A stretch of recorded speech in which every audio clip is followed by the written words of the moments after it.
Hello, everybody. Welcome to another episode of Gaming Gone Weird. This is episode number 37. And I would like to say that you guys are very lucky because this month of May, you guys actually got 5 episodes of Gaming Gone Weird. And it doesn't feel like 5, man. It feels like we just come on here, talk our stuff, love talking about gaming and everything. But you guys got 5 episodes of Gaming Gone Weird. And that's always a good feeling. I'm your host today, Nicktana. I'm wearing my son's T-ball merch that we just got today. I'm excited. Feels good. A little hot for long sleeves, but we have been chilling, playing a lot of games. We just finished playing Lana, but I'll get into that in a second because obviously this young, handsome gentleman right here that looks very more handsome than Peter because Peter is not here. He's actually in Delaware on some work stuff, but he did send over a great guy, one of my good friends, Coco. Coco, go ahead and introduce yourself, man. Tell the people about you, what you've been doing. Just fill the people in of like what you're about, man. Nick, he's not even here to defend himself, and you're going to do him like that. Man, I'm sorry, Pete. I didn't say any of it. What's up, everybody? I'm Coco, good friend of Nick's and Pete's. Just happy to be here. Gamer for a long time. Just a big fan of all different types of games and stuff. Streaming on YouTube and just out here having a blast. He's keeping it short and simple, but the guy's very modest. When he says he just plays Pokemon, you could see the background of him going on. This dude is he's a collector indeed, but I love to hear that because we do have some collecting topics to say the least, man. Me and Coco have also been like really good friends for a very long time, and Peter will definitely be missed. Like I'm saying it like he like passed away or something. Do you know what I'm saying, man? But I mean, he did go to Delaware. It might be just as bad. I don't know. Yeah, there's probably about a good like 10 people that live in Delaware. Like, sorry for any fans that are in Delaware. Yeah, I mean, we might have offended one fan from Delaware. I'm sorry. I don't know how many people are in Delaware, man. But like, what games have you been playing, Coco? Give me a game that you've been. I've been playing a lot of Pokemon Violet. I've been playing some fan-made ROMs. Been playing Infinite Fusion, Pokemon Infinite Fusion, which is a blast. If you're not doing that, you definitely need to be looking into that. It's free to download. It's super fun. It's basically you could take 2 Pokemon, fuse them together, make a whole new Pokemon, custom sprites. It's a lot of work went into it, and it's a lot of fun. Okay, very, very interesting. I like to hear that. I have been playing Planet of Lana, like I told you guys, man. It was a game that recently, it came out on Game Pass day 1. And if you guys like Little Nightmares and those cinematic puzzle type games, it's very fun just to look at the beautiful open world. Basically, it's a sci-fi thing, and then your little town gets invaded by these robots, and your family and friends get taken away. So you're on a mission to basically go get them back, sneaking around robots, platforming, all that good stuff. I definitely had a very, very good time playing that game. You guys should definitely check it out. It's a good 4-hour game. I love it. I'd like to do a review sometime on here if you guys would love to listen. But I also want to give a big shout out to everybody here kicking it, man. Welcome to Gaming Gone Weird, where we talk about everything and all gaming. We go live every Wednesday at 8 p.m. Eastern. So if you guys want your little gaming news and your little tidbits, man, make sure you guys stop here. If you guys want to help support the channel even more than just subbing or liking and all that stuff, because that stuff definitely does work. You guys can send a KYN chat. It helps Jimmy. It helps me. It helps Coco, Peter, everybody. Just helps support and stuff like that. And you can get your question read on air. Keeps everybody happy, and you love to see us happy. Coco, man, why don't you go ahead and read us the question of the day? Question of the day, man. Near and dear to my heart, probably to a lot of people, to be honest. Mm-hmm. What is the best Pokemon game of all time? I want to go ahead and kick it off, bro, because I feel like you have I feel like you have a very fantastic answer, because like I feel like you like eat, sleep, breathe Pokemon. So I kind of want your feedback on my opinion, because I feel like me even being like a Pokemon fan, I'm a above average Pokemon fan. I can say that proudly. I play all the games. I've been playing it since Crystal. I love Pokemon. I think one of my favorite Pokemon games, I really liked X and Y. And that might be a hard one to swallow for a lot of the Pokemon fans, but X and Y was nice. X and Y is a fantastic pick, man. I'll let you finish, but X and Y got me actually back into Pokemon after a really long hiatus, and then got me hooked.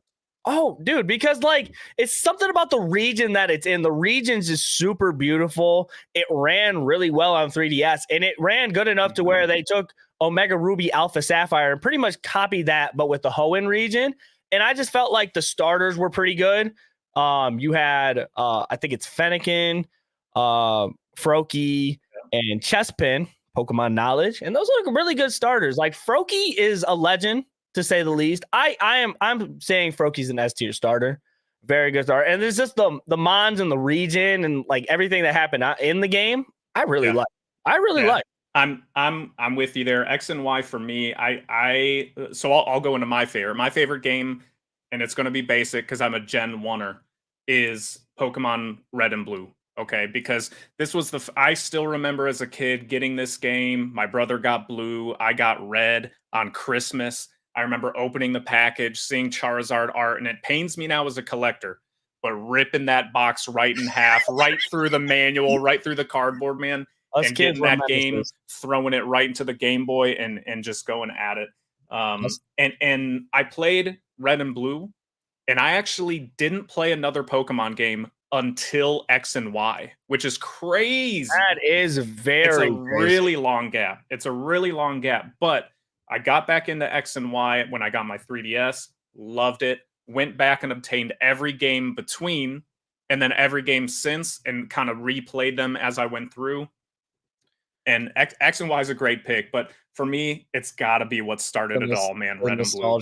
I get it. Absolutely. See, you guys also, I feel like a lot of people say Red and Blue. They all started with Red and Blue. I actually started with Crystal, which is a great game too. It's a good game. It's a very good game. I could never get past the gym. If you know what I'm talking about, you know you're a real one. It's like the one gym where like her Pokemon are sick and you need to heal them before she could battle you. I got to that point and I'm like, I don't know what to do. I gave up. My Typhlosion was like level 44.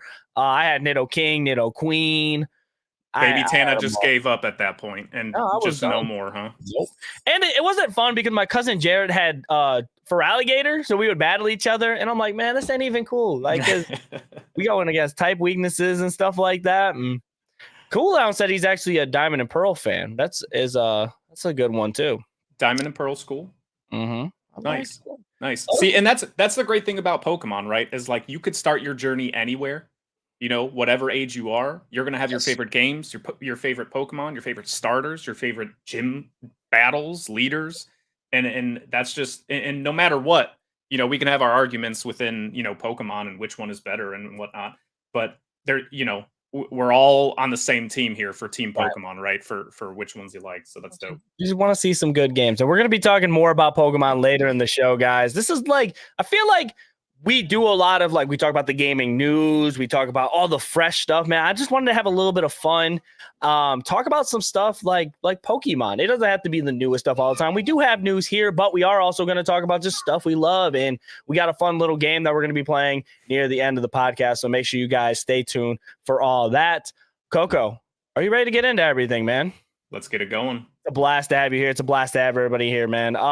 First off, I want to kick off with the games of the week, or the games that are coming out this week, because there's a lot of jam-packed ones. And then also I'll show you guys what you guys get with games with gold and with the PlayStation games that you're going to get for free in June. One of the first games that I want to talk about that is going to be coming out is Chicory. This game came out May 30th, so it came out yesterday. And it came out to Xbox, which is on Game Pass, so that's very cool to see. We also got System Shock that also came out on the 30th. If you don't know what System Shock is, it's basically the game that inspired games like BioShock, Dead Space, all those horror space games that you love was actually inspired by System Shock. It's a remake game. It's $50, which is pretty cool. Not your typical $60, $70 game. So I would definitely check that out. Killer Frequency is another horror game that is coming out June 1st on all consoles and PC, which is basically a horror game. Radio station, stuff like that. Skatebird. This is the picture I decided to post instead of the actual title. Jimmy, don't fire me. But nah, like Skatebird, if you don't know what it is basically your bird and you skateboard. This comes out on all next-gen consoles on June 1st. And then last but not least, a game that's going to deliver a big punch, no pun intended, Street Fighter 6, which is getting insanely good reviews on Metacritic and just getting good reviews in general. Do you feel like you're going to pick up any of these games, Coco? Anyone that I showed? Chicory definitely, and every time I talk to Nick, he's constantly talking about picking up Game Pass, Game Pass, Game Pass. If you're not on Game Pass, I think Nick's made me a believer, man. I gotta get on Game Pass. It just seems like so much bang for your buck. But for me, Chicory looks cool. It's very like it's an adventure game, but it's like a beautiful game, which I always appreciate. And it's it's colorful and it's different. It's kind of got like a Cuphead, Epic Mickey type of feel to it. So, I mean, it looks really cool. I don't know about any of the scary games. I'm not a scary guy or any of the horror games. So that's not me. So, I mean, if I'm playing that, I'm going to be like this with my hands over my eyes. So I don't think I'm going to be picking up any of those. But hey, you never know. Maybe Skatebird. Maybe Skatebird's in my future. I'm down to kickflip battle you or ollies or whatever we got to do in the rink or whatever. The half pipe. Yeah, that's what it is. That's what it is. Yeah, the bowl. Yeah, a bowl. But you hit the nail, or you hit the hammer right on the nail, whatever the pun is. But like Chicory looks great, and I like the comparison with Epic Mickey, and that's a game I wanted to play for the longest time, but just didn't really want to dish out I think it was on Nintendo when it first came out, or it was on something. And I was just like, I don't know if I really wanted to pay the funds for it. But then it got released on Game Pass, and I'm like, okay, this is my time to shine. And I feel like I preach Game Pass to a point to where it's like, dude, like it's one of the best deals in gaming. They just release all these good quality games. They got a game for everybody on there, and they put their AAA titles on there day one. It's always a cop for me. But that's why I always talk about. I'm like, it's such a good deal. His dog's name is Game Pass. I mean, he really is invested. So my dog's name is and then my cat's name is PlayStation, and my goldfish is named Nintendo. Yeah, exactly. eShop. Yeah, love eShop. Let us know what you guys are picking up, man. I'm excited for Street Fighter as well. That's my first time I'll probably pick up a fighting game in forever. Fighting games, I have not played a fighting game in so long, man, because like there's so much skill that goes into those games. And for me, I'm such an impatient person. I'm what everyone knows. I'm a button masher. When it comes to those things, gosh, I can't take the time to learn the combos and everything like that. But it looks great. I love that it's getting good reviews and stuff. But maybe for me, I don't know. Maybe we'll end up picking that one up. Who knows?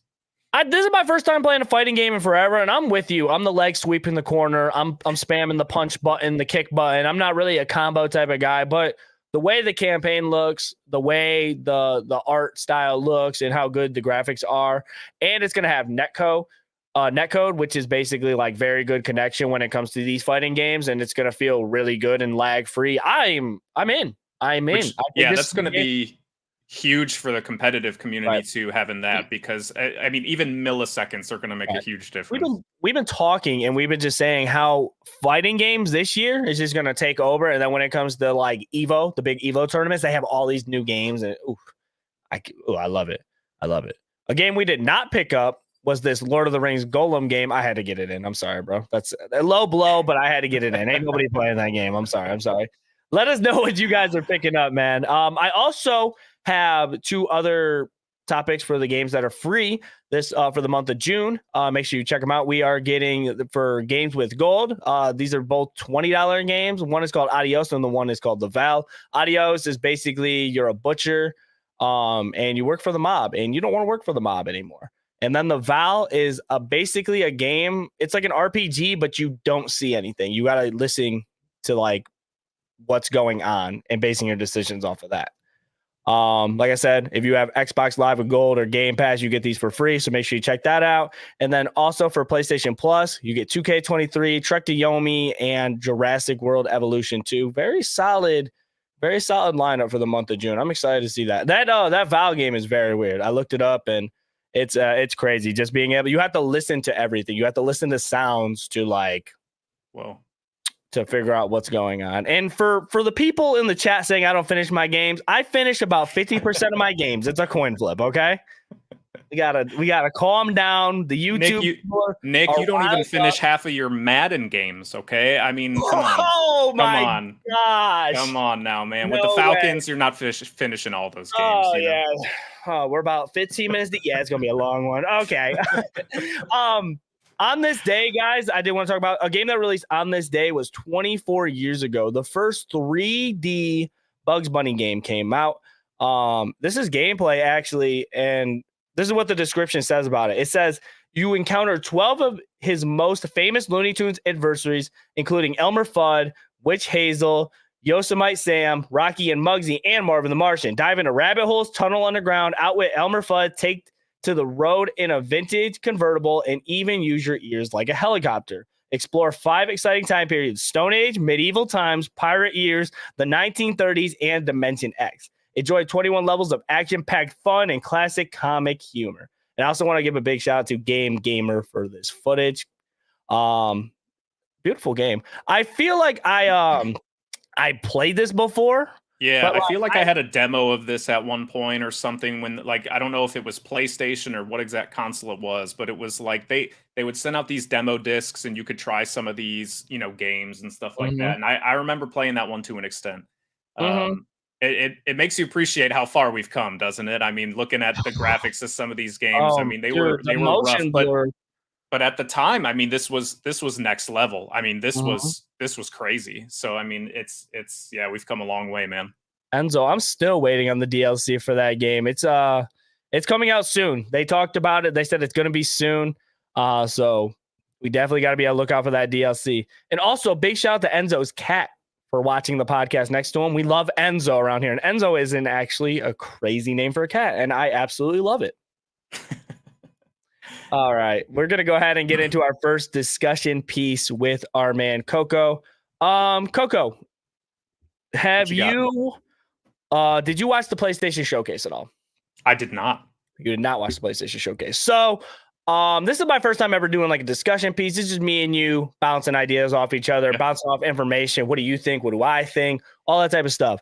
So there's been stuff going on around the Twitter sphere. You know how Twitter is. People talk. But basically, a lot of people were saying that the PlayStation Showcase wasn't as good as what it was supposed to be because they didn't really show off a lot of exclusives.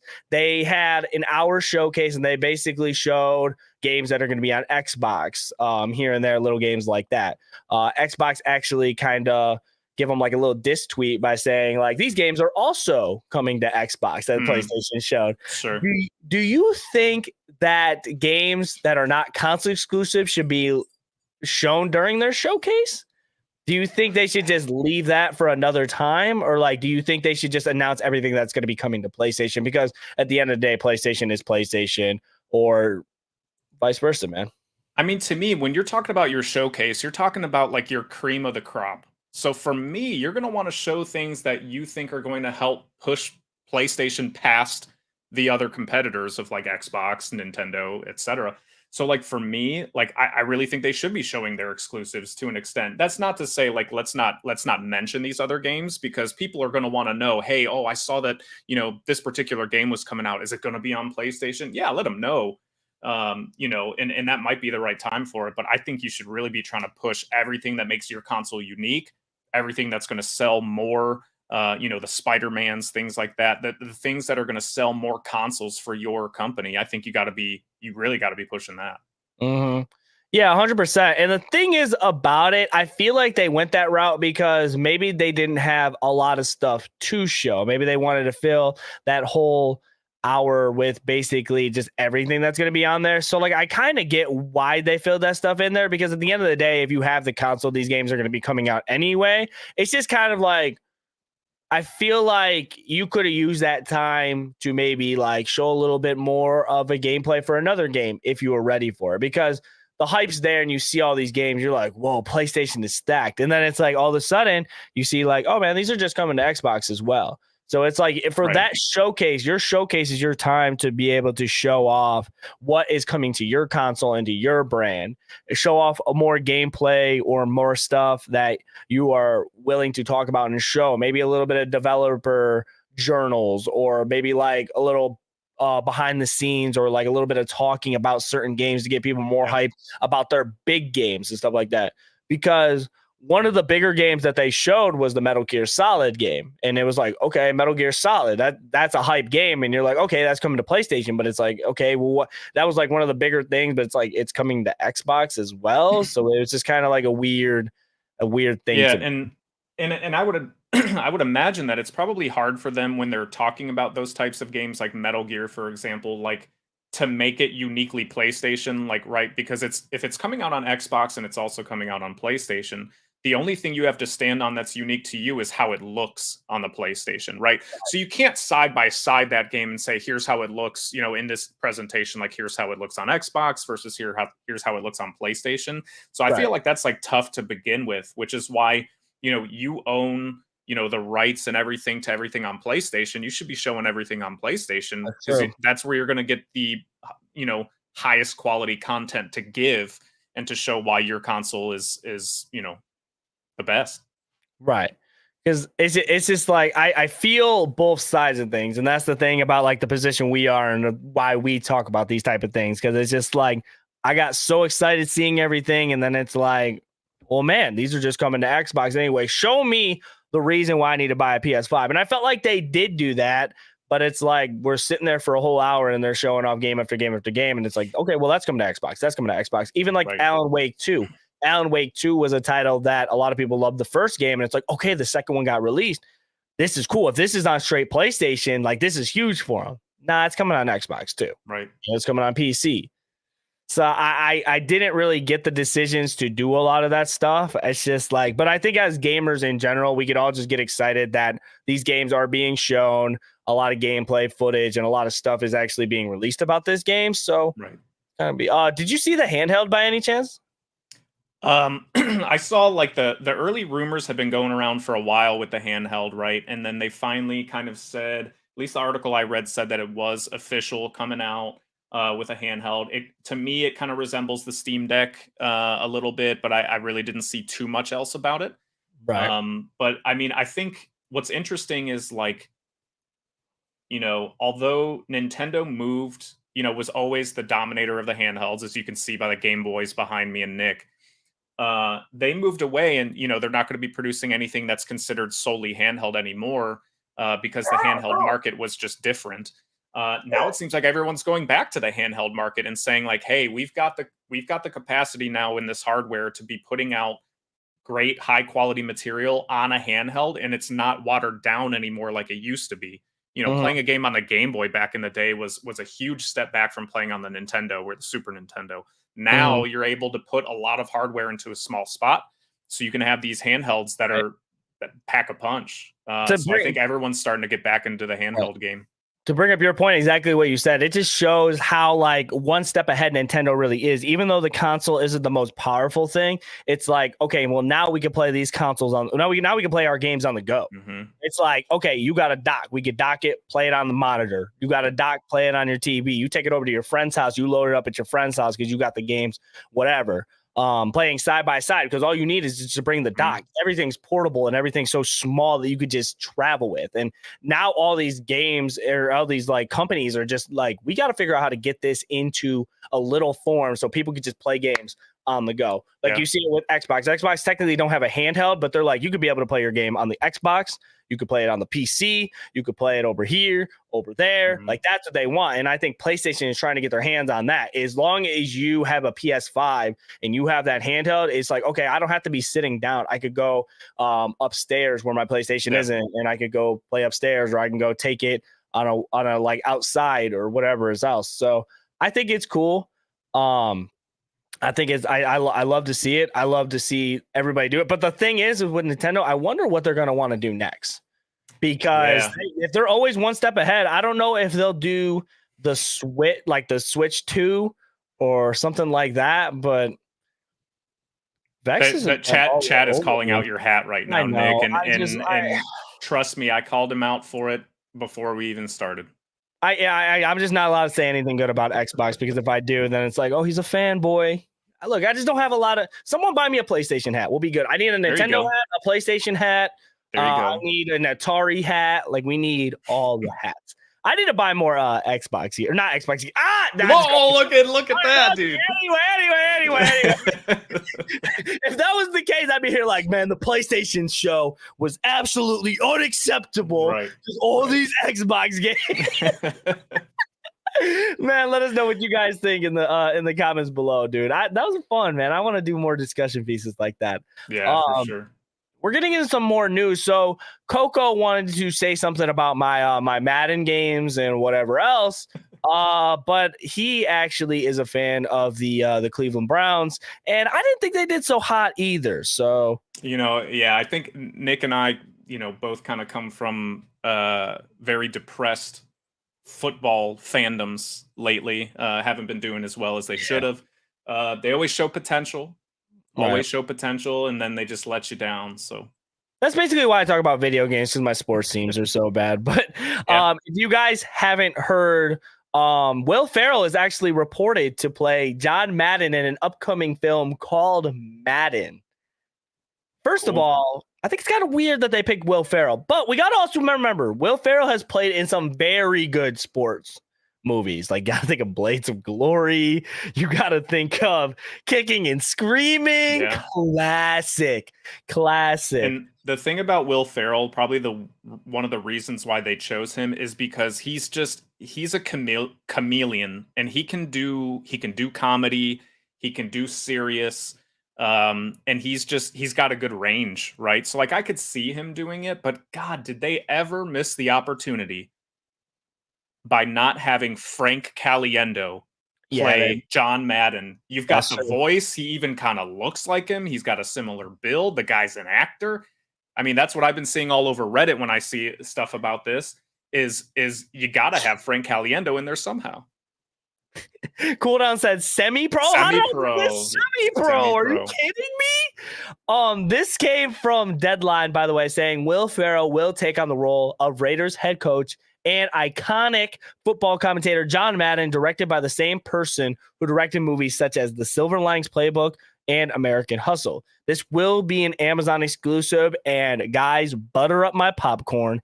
Get me a red icy. I'm going to see the Madden movie.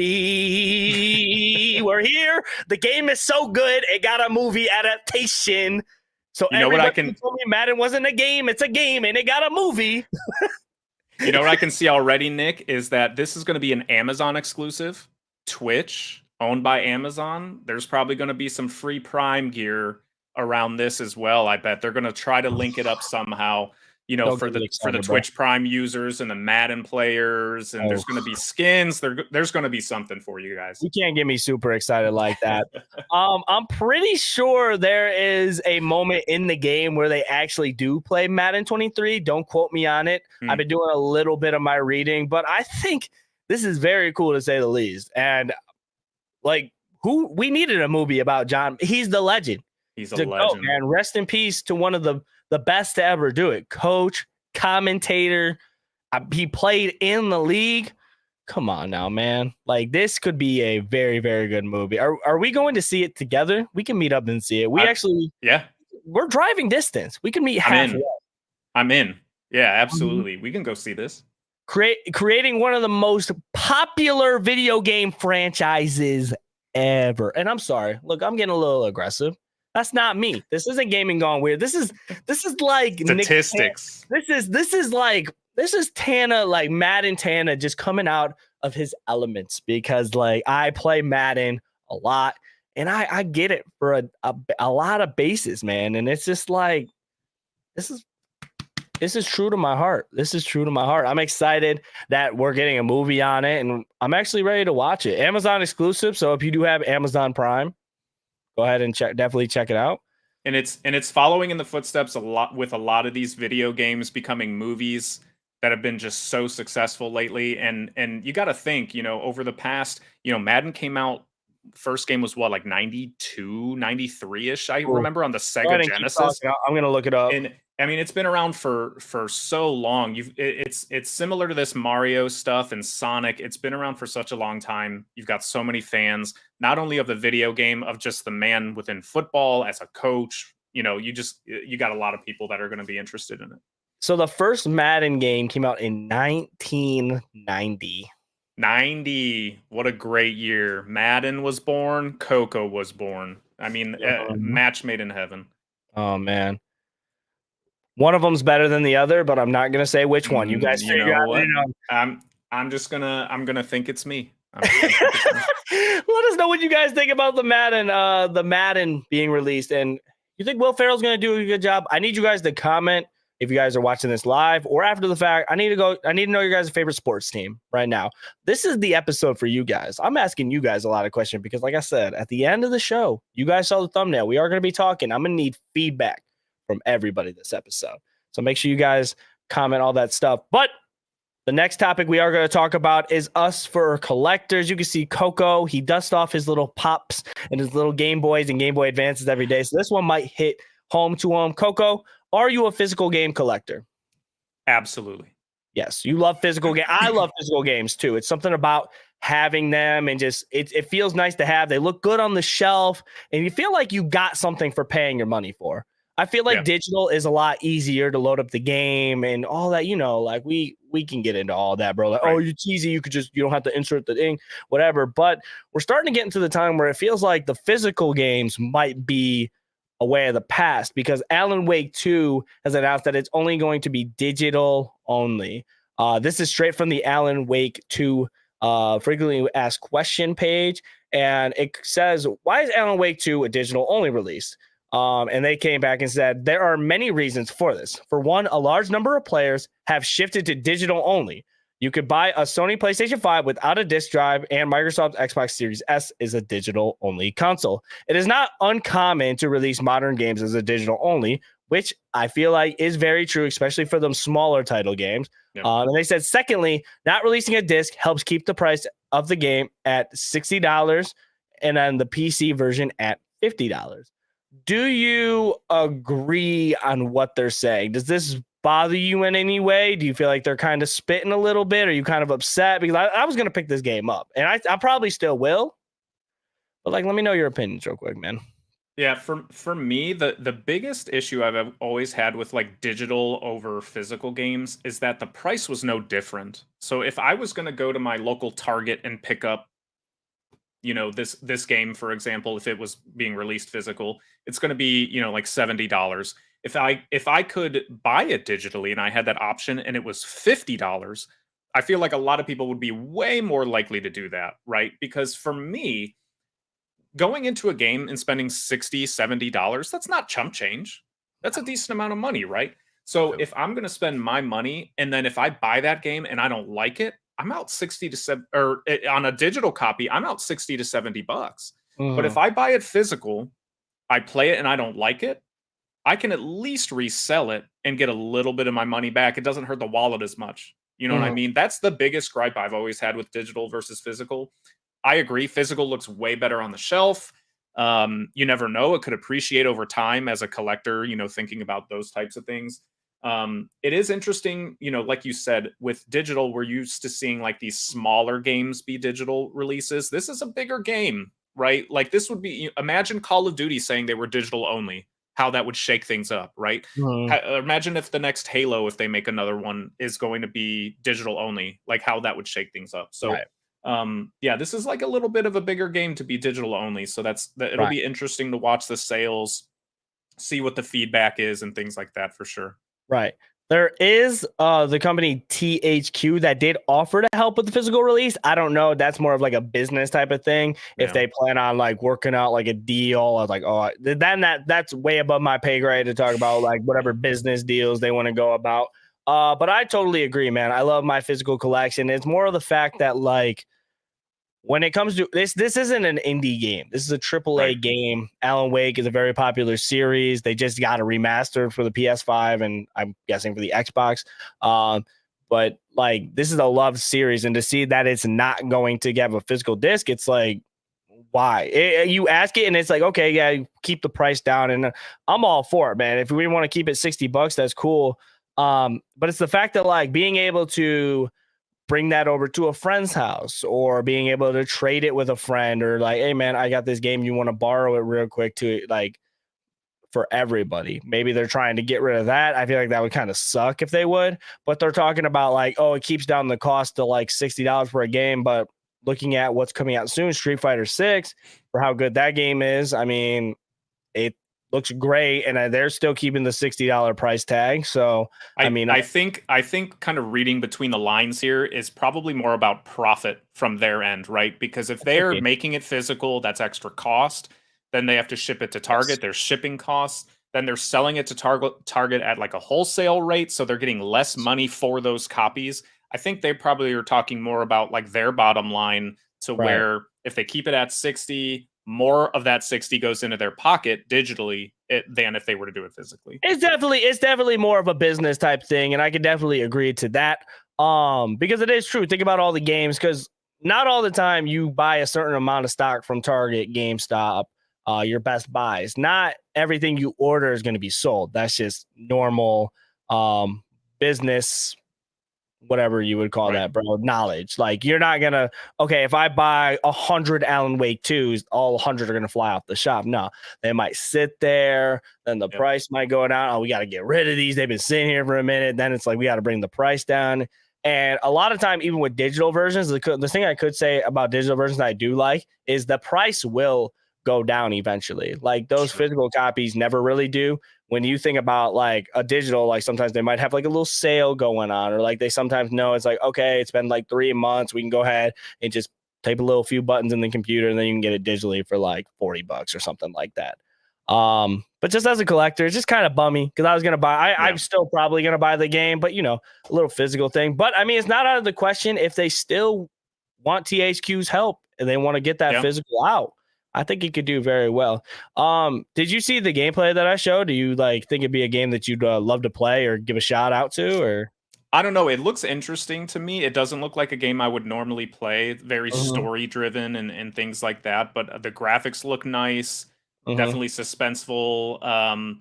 For me, I'm not shelling out $60 for it personally, just because this isn't the type of game I'm used to playing. But you know, if it does come out physical and I go to my GameStop and they got it pre-owned, you never know. You know, I might try to get my hands on it. But we gonna pack that shelf a little bit more filled back there. I see. Yes, sir.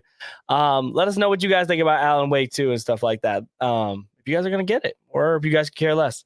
The next topic I do want to talk about is right up your alley, honestly. Now, I don't think the feds are listening. Okay, I'm just alarming you. I pay my taxes. If they are, I pay my taxes. I promise. Have you ever emulated a game before? Of course, right? We all have. Nintendo actually sent over a DMCA notice to Valve, which is the creators of the emulator Dolphin. And they basically said, like, yo, if you release this Nintendo emulator, like, we are going to court. We're going to have problems. It's not going to be pretty. So, and it's no surprise, right? Nintendo has always been like, we're about our money. Quit doing this to our games. Quit putting it on PC, getting it. Like, they don't play around. I'm pretty sure, like, I have to look up this story because I think I bring it up like every month. They got somebody for like 30% of their lifetime earnings. Yeah. Oh, that's like child support for video games. That's crazy. Yeah.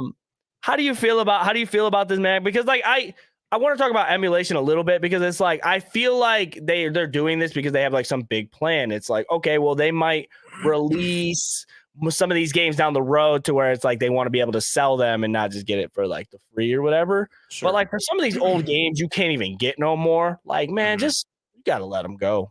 Yeah, I kind of feel I'm like on both sides. I can kind of see like decent points on both sides. So like I can see how like for Nintendo, it's their stuff. They own the rights. They want the money. They might have a grand plan. But I'm going to talk directly to Nintendo here. If you're going to claim that you've got this grand plan and that you might want to release these to make your money, release them. Because so many times it's been kind of rumored that some games are going to come out on emulation on the system, even if you have to buy it, they never come out.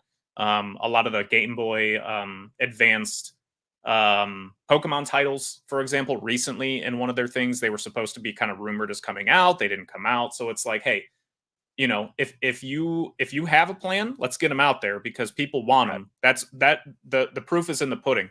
Behind, you know, the emulation. If people are emulating it, they want it, so put it out.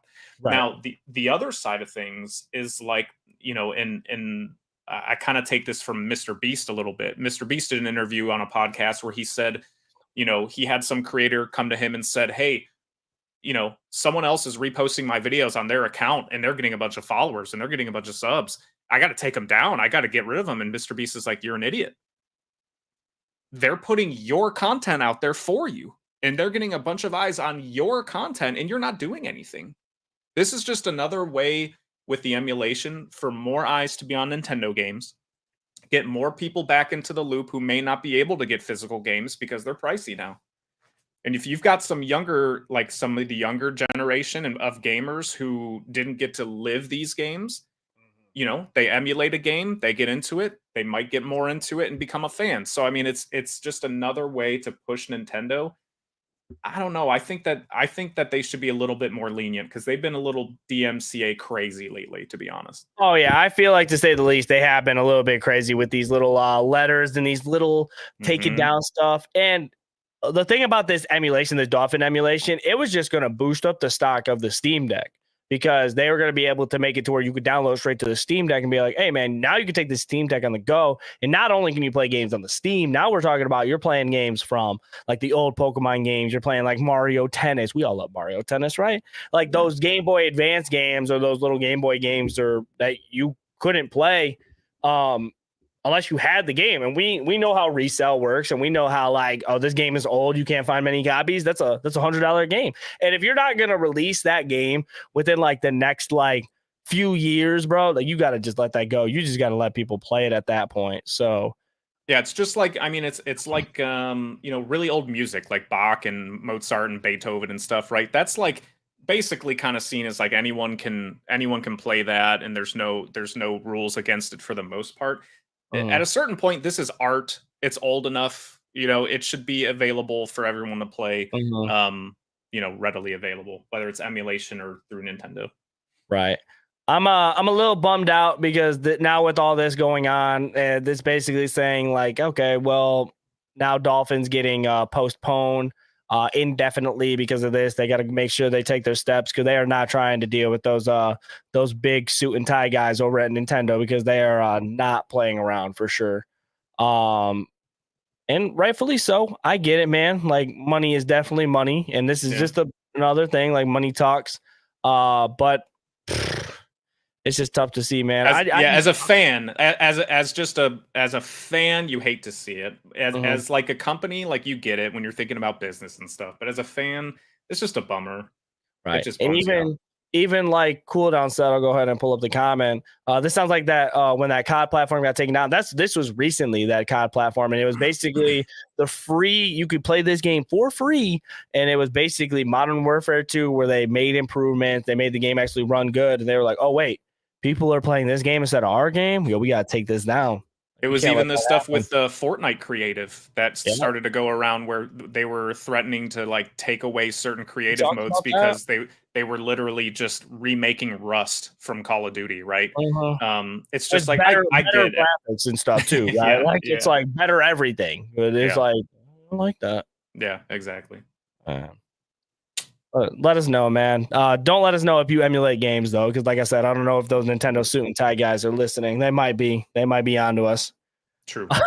The next topic I do want to talk about is not a video game at all. It's actually it's an interactive movie. I don't know if you watched this trailer at all, Coco, but I'm gonna go ahead and explain basically what it is. So the Silent Hill series is getting a restoration in 2023 with its new title, Ascension, which is an interactive streaming series developed by some heavy hitters such as Genvid Technologies, Bad Robot Games, and Behavior, which is a spinoff of the franchise by letting viewers determine the outcome of the story. So you check out this. So if you check out the show, it'll be streamed only once per week, and the way it works is the audience basically determines the character's fates through voting. How do you feel about this? Because the first thing I thought about is like trolls. Like, you know what I'm saying? Like, we're talking about it. Like, okay, we get to determine like someone's fate. One of the games it made me think of was Until Dawn and The Quarry. Because those games are basically like, you have so and so many characters, and the whole point of it, like, you get these characters, and you know, chat wants to get involved. People want to get involved. They're like, hey, you should definitely go over here to this dark alley and fight this. And it's like, no, that is like the most. If I'm trying to keep people alive, that's how it's gonna be. I'm gonna do the right thing. But to say the least, I think this trailer was freaking awesome. Like this is amazing. This is amazing stuff. And people love the Silent Hill stuff. It's very scary. I know you probably won't be watching because that was the thing. When I watched this, I was like, dude, I'm not a scary person, but this actually looks fire. Like I would actually be into this. But like you said, when chat is involved, man, I feel like these companies think chat's going to have the best of intentions and everything like that. I mean, do you remember there was a story, it was really famous a while ago, where like some company or something or some government was like, "Oh, help us name our boat." And it was like, they gave everybody the options, and then the one that won was Bodie McBoatface. Like, you have to know that chat's gonna troll. Bodie McBoatface. You have to know that chat's gonna troll, man. So, I mean, yeah, I like the idea in theory. It kind of reminds me of like Twitch plays. Remember Twitch plays Pokemon, where they had the game up there, and everyone can kind of choose what goes on. It seems like that. It should be pretty cool. Choose your own adventure. And cinematically, I mean, everything looked great there. So the trailer looks good. Yeah. And I read up a little bit on it while you were talking, and basically, this series it will go on for a few hours at a time, and basically, the way it works is the audience determines the character's fates, relationships, events, and the branching narrative will solidified as part of the story. And it's told through video game cutscenes. And I think it looks good. Like, for just being like, it feels like a video game. You don't have to do any of the hard work. You don't got to play anything. You don't got to like do anything super crazy. You're there voting and like figuring out what the fate is. And like, I feel like this could be like really good. Like, I feel like I wish there was more actual movies. Like, I mean, like, I know this is like a thing, but like, I'd love to see more movies. The fact of like, okay, so like this is what's going on right now. Everybody pulls out their phone and they vote what happens. Yeah, like that absolutely. would be kind of cool. Like, imagine if like, let's say the Madden movie. This is like a super big stretch. And it's like, okay, like Coco's sitting there and he's like, yeah, I think in this part of the Madden movie, John Madden gets to eat Taco Bell tonight or something like random. You know what I'm saying? Like, just like that, I think that would be pretty freaking cool. Or like you said, even the fact like the Pokemon stream things that they do, the Pokemon plays, it's like, okay, well, you should be able to decide like what the next factor is. And if everybody comes to a vote to it and it's pretty logical, then that's pretty cool. The one thing I'm worried about is like, they have, and I'm sure they have a way to make sure this doesn't happen with picking the fate of the characters and stuff. But like, they plan on having, multi-hour streams once a week for however long. It's like, can they just kill everybody off really early? Then what happens? You know what I mean? And it's like, but the interesting thing is that if they only do this once, we'll never know what could have been with the other potential options if they were chosen that way, which is kind of cool. That is true. But that might give them like a little bit more leeway and a little bit more balance to maybe come out with something in the future, like a what if series. Yeah, alternate endings or or like something like that. Like, or maybe after the whole thing that's said and done is like, okay, well, we actually had this cooked up for you guys. So like, this would have been happened if we would have went down this route. And stuff like that. And I think it's so cool. I can't get over it, man. Like, at first I thought it was a game. I'm like, oh, I'm definitely playing this. And now it's a little series and stuff like that. I was like, I might take time out of my day and watch it and be able to vote and everything. Yeah, it's cool. So let us know what you guys think. Are you guys gonna watch this Silent Hill Ascension? I think it looks pretty dope, to say the least. Yeah. Well, we made it to the last discussion of the podcast, guys. First off, I do want to say thank you everybody that is here and kicking it, man. I see a lot of new faces in here. Patterson Pax. I seen Goku in here. That's pretty sweet, right? Enzo, Cooldown, Vexus, Shiny Beyblade, Ravioli. Everybody that's in here kicking it. Autumn, I see you. I appreciate it. Bella, thank you so much. I appreciate everybody being here, man. If you guys want to see more Gaming Gone Weird and more Know Your News in general, make sure you guys leave a sub. Know Your News is a whole news thing. So we have gaming, which me and Peter usually do. And then we have a movie one. We have a sports news stuff. And we have like random like weird news. So if you like that type of stuff, man, make sure you guys hit the sub button, leave a like, comment, tell your friends about this because I'm very passionate about this podcast. I love doing it, man. And just seeing it grow means the world to me. So yeah, Coco, are you ready to kick into our fun little event that we have here, man? I've been I'm excited. I'm not gonna lie. I wouldn't say I cheated, but I did a test. I did a pre-draft with my wife. And I kind of have some pretty good picks, so I don't think I'm gonna mess this up. But we'll see. Me and Coco are actually gonna do the first Pokemon starter draft here on Gaming Gone Weird. And since Coco is our guest, I am going to give Coco the floor. Coco, there is no rules to the game, just except that you better pick the right mon, because we're just going based on just like starters. You could base it off of stats, looks, just like the best in general, and we're gonna see who has the best team. And if you guys are watching this live, or if you guys are watching this after the fact, I want you guys to tell us who won, because I'm very passionate about this. I am ready to win the first ever debate discussion battle on Gaming Gone Weird. Man, so when I was sitting here thinking about what's my team going to be, I feel like I was thinking more what you were going to do than what I should do. And I was like trying to think like, okay, like if I choose this, Nick's going to choose this. And I was really trying to like get into that strategically. But listen, you said you're giving me first pick? Yes, sir. First? Oh boy, he wants to be the very best like no one ever was.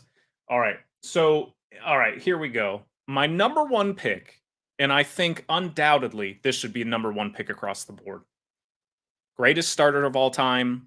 It has the best final evolution shiny. Seen as one of the most dope Pokemon from Gen 1. It's Charmander. Charmander, number one, gotta be it. Lock him up. You gotta lock it in. You gotta lock up the future of your franchise. You gotta lock him in. This is my quarterback, Charmander, right here. Pick. See, because if you weren't gonna go Charmander, I was definitely going Charmander number one. That's a great pick. I'm not even mad because that is a great pick.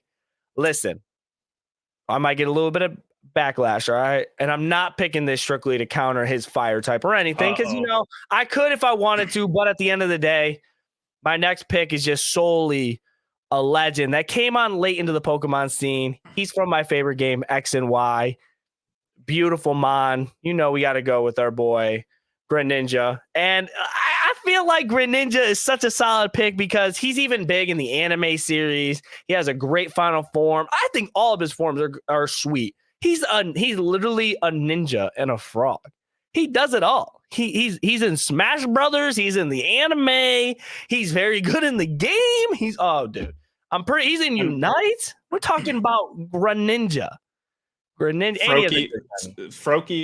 is a great pick. That's what where you're going with this Froakie. That was actually my number two. Respect. It's like we were pretty similar there. Froakie's a great pick. Greninja is a great shiny, super cool overall, really cool mon. So great pick. I can't fault you for that one. All right. But here's going to be where I think we differ a little bit. And I don't know, I might get some hate from chat on this one, but we'll see. My number two pick. So we're thinking about my running back here. Okay, is going to be one that I don't think a lot of people are going to be thinking is going to be this high up on the list. But this Pokemon, super cool. And trust me, I'm not going all fire type. That's not all my picks. But when your name is Oh No, It's Coco, you've got to go with Fuecoco as number two. You got Fuecoco. Now, listen, I'm not a huge fan of the final evolution of Fuecoco, to be completely honest. But this pick is completely picked based on how cute he is. He's just a little apple. This little dude is just like the cutest little thing. I like He's the best starter from this most recent gen. He goes along with my name. I feel like I gotta pick Fuecoco number two. Destin. He wasn't in my top five, but I respect the pick. I respect the pick in general, but it's gonna be a good one, man. I'm gonna go and kick off into the the second generation for this one. Like you said, I feel like a lot of people wouldn't pick this one. I feel like the disrespect that this mon gets is actually kind of crazy.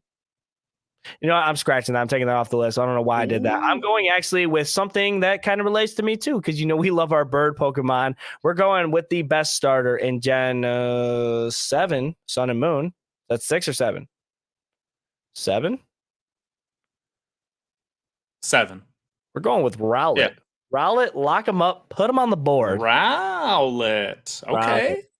Okay. Wow. Big Rowlet fan. A lot of people might not have him that high, but like he's cute, man. He has a dope final form, and he was in the Legends of Arceus game, looking super bad too. So true. He was good in Arceus. I'm not gonna knock that pick too much, but I am gonna go for number 3 here. For me, we're going back to the old school. Gen 1, baby. If I'm gonna have Charmander, I'm also going to have Squirtle on my team. Now, listen, number 3 is Squirtle. Listen, you cannot knock how great and how cool Squirtle Squad was in the anime. It's a steal. And thinking about Blastoise, having Blastoise and Charizard on my team, boy, Nick, you messed up somewhere, man. That's a steal. You fumbled the bag. I think I dropped Rowlet a little too high, man. You fumbled the bag. And Wartortle, probably the coolest second in line out of all the starters ever. He's just like an angsty teenager who, Yeah. Squirtle, number 3, lock it in. I like Squirtle at 3. That's a very good pick, especially for the nostalgia beast. I'm gonna go with a water type as well. This water type is in my second favorite game of the series, and we're actually going to go with good old Mudkip. Good old Mudkip. You know, you got the water ground. That's best boy right there. Best boy, man. Like I love me a little Kip action. He's just so cute. Then he turns into this super big oh my god, Mudkip. That is a steal. He was literally next on my list, man. He was next on my list. You've done it to me twice now, man. Love Kip. No, Mudkip's great, dude. He's a good one to have. Okay, I'm liking our team so far. I mean, there's nothing that I'm looking at that's like really out there. I like it. Okay. All right, for me, pick number 4 is going to be a Pokemon that, again, we're going back to cute. If you haven't noticed, I'm big into the cute ones, right? As far as these Pokemons, man. Hey, that's what I've been judging my Pokemon off. Yeah. I've got to go with this adorable little penguin, Piplup, man. Piplup is so cute. Why are we rooting for each other, man? These are just good picks. You can't go wrong. You can't go wrong unless you choose grass types. You can't go wrong. Piplup's just too cute, man. Piplup's just too cute. That was actually my starter of choice when it came to the Sinnoh region. Oh, there you go. Cool. Mm-hmm. Yeah, that's my number 4. Lock it in. I've got 2 fire, 2 water. We'll have to see who breaks the tie. So, I'm gonna keep it in the same region. And Mo actually reminded me of this mon when we were having our little debate. That's why I feel like I was getting a little cheaty, man. But what about a good Chimchar, man? Good Chimchar. Chimchar. Get the Infernape for the final evolution. You can't go wrong with that, right? Chimchar made my list, and I was like dwindling it down, and I was really having a hard time with which one to pick, to round out my top 5. Chimchar was in the discussion. I feel it. That's a good pick. Dude, that's a good pick. Like sitting here, like going over my picks, just like really shows how much I really like fire Pokemon. I thought I was like basically the water Pokemon guy, but I'm going here and I'm like, dude, these fire ones. You were a Quaxley main at one point. Yes, Quaxley is that guy, but not the top 5, man, which is kind of tough. It's tough. You won't reach the top 5 this week. Cool. Well, for my number 5, rounding out my team, is going to be my first grass type Pokemon, and that's going to be Grookey. Grookey, I respect it, is my number 5. He turns into Rillaboom. I love having like the music aspect like kind of built into the Pokemon. Grookey's real cool. He's got I still remember the trailer when it came out and he was carrying the stick around and beating on the stones and stuff like that. And near and dear to my heart, my daughter loves Grookey. So I had to put him in the top 5. I feel you. That's a good solid 5th pick. Good solid 5th pick. And I think to kind of keep it like with a nostalgia thing to round off mine, I need a beefy grass type in there. I'm going back. I'm getting my boy Bulbasaur. I think getting him at 5th, man. He fell a little bit to the later rounds, man. We all love Bulbasaur, bro, but like, you know, those grass mons, I feel like what you mean. Those grass mons probably aren't the toughest, but like they still do work. So honorable mentions. I would have loved to throw Totodile in there, Cyndaquil. We love those, but they just didn't quite reach the list for me, man. Honorable mention for me, but I didn't want to get too cheeky with it, was Eevee as a starter from the Let's Go games. I thought about getting real creative and throwing that in there. I thought about it because technically Pikachu's a starter too. Right. He was a starter right. So I decided to hold off and kind of keep traditional there, but that was definitely an honorable mention. You would have been disqualified. So I'm glad you didn't. Man. It's all right. I picked the better team anyways. It's okay. Chat will tell you. We'll let the people decide. Make sure you guys leave your comments right now. Guys, thank you guys for another great episode of Gaming Gone Weird, man. Coco, go ahead and tell the people about yourself, where to find you, and what you're going to be doing in the next few days. Thanks, Nick. Lots of Pokemon content. Always streaming on YouTube a couple times a week, 8:30 p.m. Eastern. Twitter, Instagram, TikTok. It's Oh No It's Coco, except for on Instagram, but I don't even post on Instagram.